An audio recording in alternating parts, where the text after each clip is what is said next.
یہ ہو گیا. فَيُنَادِي مُنَادٍ مِّنَ السَّمَاءِ، تو پھر آسمان سے ایک منادی، ایک آواز لگانے والا آواز لگائے گا، ان قد صدق عبدی، کہ میرے بندے نے سچ کیا، سچ کہا، بالکل صحیح صحیح جواب دیا ہے. فَأَفْرِشُوهُ مِنَ الْجَنَّةِ، تو فرشتوں جنت سے بستر لاؤ. وَأَلْبِسُوهُ مِنَ الْجَنَّةِ، اور جنت سے ڈریس لاؤ، کپڑا لاؤ، بستر لاؤ. وَافْتَحُوا بَابًا مِنَ الْجَنَّةِ، اور جنت کا دروازہ اس کے لیے کھول دو تاکہ دیکھے. ابھی جنت کو تھوڑی ڈالا جائے گا، جنت میں تو وہ قیامت کے بعد ڈالا جائے گا، آخرت کے بعد مثال. لیکن ابھی تو مر گیا ہے، اس کی چھوٹی آخرت تو شروع ہو گئی، تو اب فائدہ تو کچھ تو ملنا ہے، تو اب اس کے لیے ہوگا. فَيَأْتِيهِ مِنْ رَوْحِهَا وَطِيبِهَا، جب جنت کا دروازہ کھول دیا جائے گا تو پھر اس سے خوشبو اور ٹھنڈی ٹھنڈی ہوائیں اس مردے کے لیے آنی شروع ہو جائیں گی.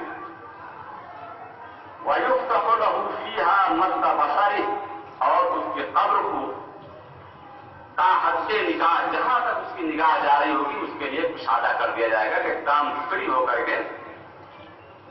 پھر آگے کی روایت میں فرمایا گیا وَإِنَّ الْكَافِرَ فَذَكَرَ مَوْتَهُ.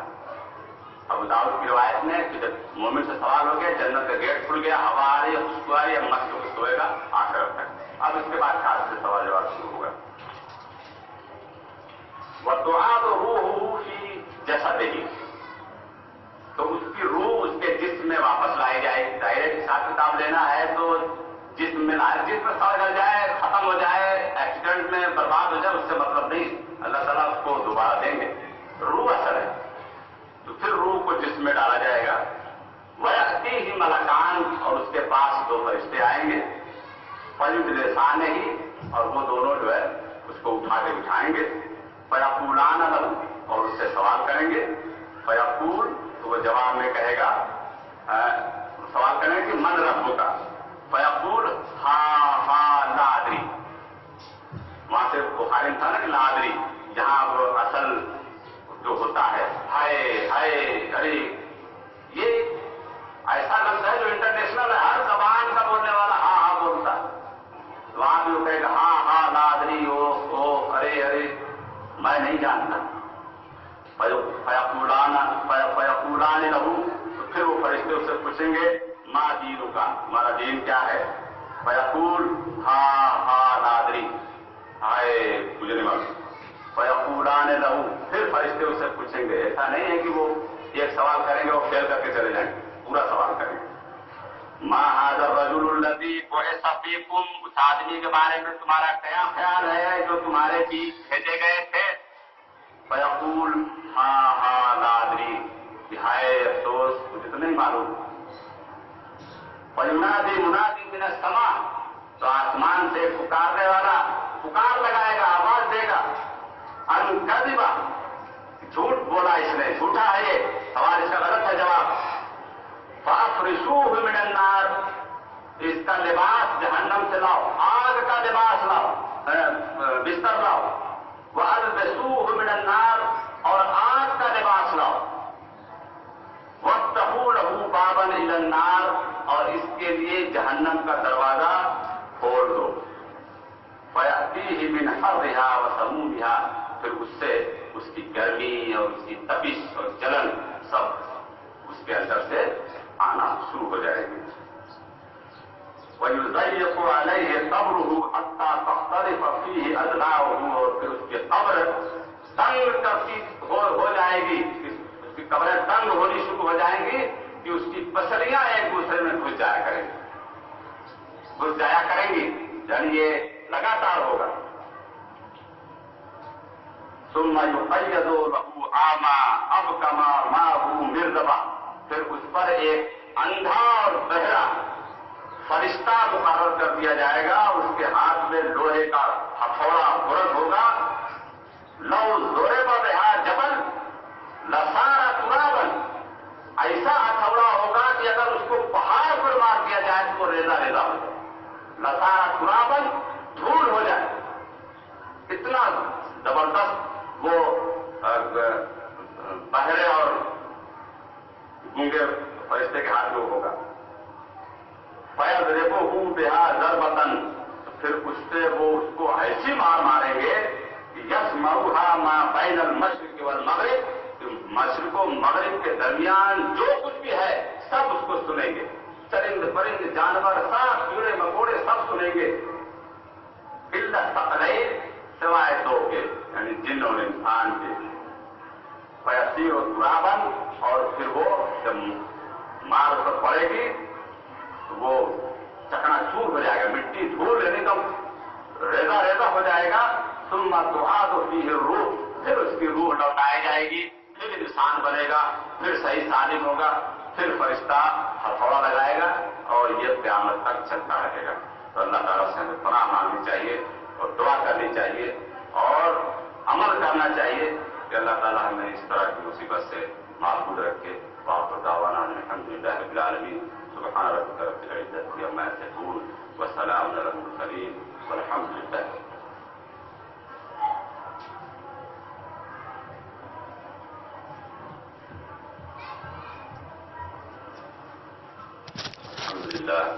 الحمد للہ.